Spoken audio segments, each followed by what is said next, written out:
Hey, how's it going, everybody? Welcome back to the brand new series I'll be doing here on the channel called Have You Heard?, where I talk about different manga you might not have heard of yet. I've collected over 100 different manga across genres, around 20 from shonen, seinen, and action, which make up the first batch I'll be covering, and later on I'll dive into slice of life, sci-fi, horror, and comedy. Each video will follow the same structure: a quick intro, a look at the art, the power or magic system, or main theme if it's not an action series, the story, and finally how exposition and information are handled. So, have you heard of Tri-Piece?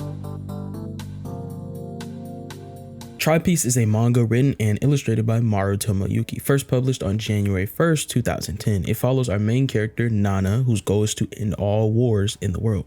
And first thing I want to say about this manga is that the manga's chapters are really long. The first one alone is over 68 pages, and the rest usually range from 30 to 50 pages each.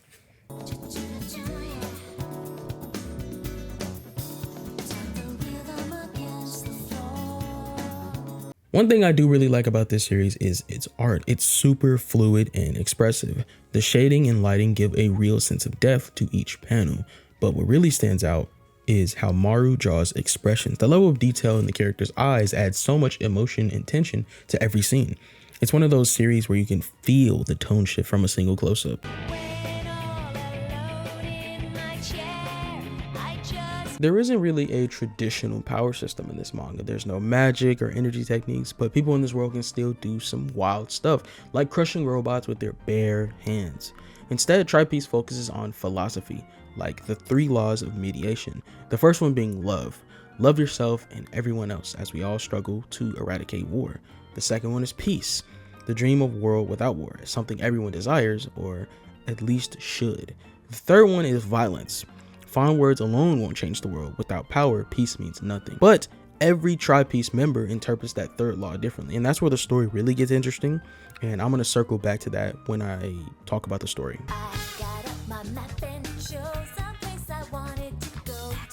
Alright, now let's talk about the story, specifically the highlights from the first 5 chapters. They're all pretty long, so I moved through them as quickly as possible to keep things streamlined. The first chapter starts with Nana, who's relieved to finally find a town, until he's suddenly attacked by 2 kids. They explain that they thought he was a soldier from Zace, and that they need a substance called Seisui, a miracle liquid that can heal any injury. They're trying to get it for their sister. During their talk, we learn that Nana has a severe case of amnesia. He doesn't remember where he is, who he is, or even what certain things are. At one point, he nearly blows his brains out with the shotgun. Despite that, he decides to help the kids get Seisui directly from the source. They head to a Zace building guarded out front, and Nana's plan to sneak in is to charm the guards by cross-dressing, and somehow it works. Once inside, they're quickly spotted by Zace's guard robots and are chased through the building. Meanwhile, Zace's commander orders his troops to focus on higher priority objectives. Back to the chase, Nana tells the kids to go on without him, and they do, but in a twist, he runs away as well. A stray robot bullet ends up destroying all the others, leaving Nana stunned. The siblings reach the storehouse only to find it empty, and they overhear Zace's plan for world domination. They reunite with Nana to tell him they couldn't find any Seisui, but then they spot some in the hallway. When they return home to use it, they find their entire town burned down to the ground, even their house. They scream in grief only to see that their sister somehow survived. She's confused, saying the robots just suddenly showed up. The kids are relieved, thinking they'll finally be able to play again using the Seisui, until something launches into the sky.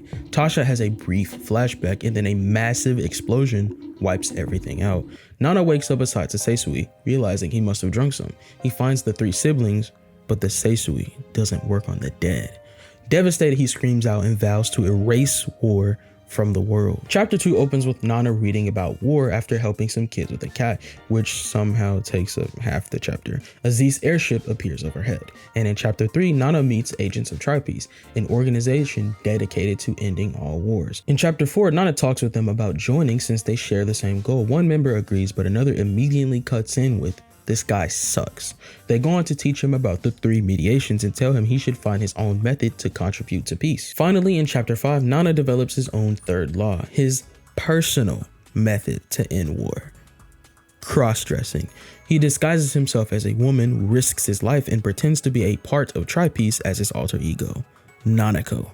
In the same chapter, two Z soldiers spot Nanako and she demands they stop the war immediately. She strikes a wall and it shatters, but it's a setup. A kid Nana saved earlier shot the wall to make it look like Nanako did it herself. The soldiers are impressed for a moment, but they attack anyways. While dodging them, Nanako runs into the real agents of Tri-Peace. She panics. If they find out she's a fake, she'll lose her only chance to end wars and join Tri-Peace. Trying to play it off, she says it's been a while. One of the agents squints and asks, "Who are you?" Nanako mutters that she's doomed, but another steps in saying, "Oh, I didn't know you were here," and a third adds, "Yeah, it's been a really long time." With their help, Nanako easily defeats the two soldiers, but when one Tri-Peace agent goes to crush a robot, Nanako stops him, saying he doesn't want to hurt anyone, he just wants to end war across the world.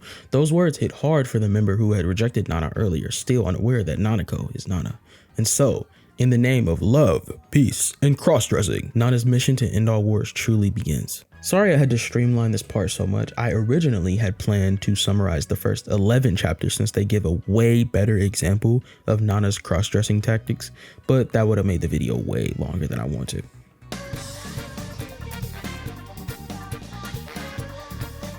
Switching over to exposition and pacing, I think the extended chapter lengths actually help the series. The flow of information feels really natural and each chapter gives you just enough to stay invested without ever feeling rushed or cut off. The tone also shifts between comedy and seriousness really smoothly. That mix makes it not only entertaining but surprisingly engaging.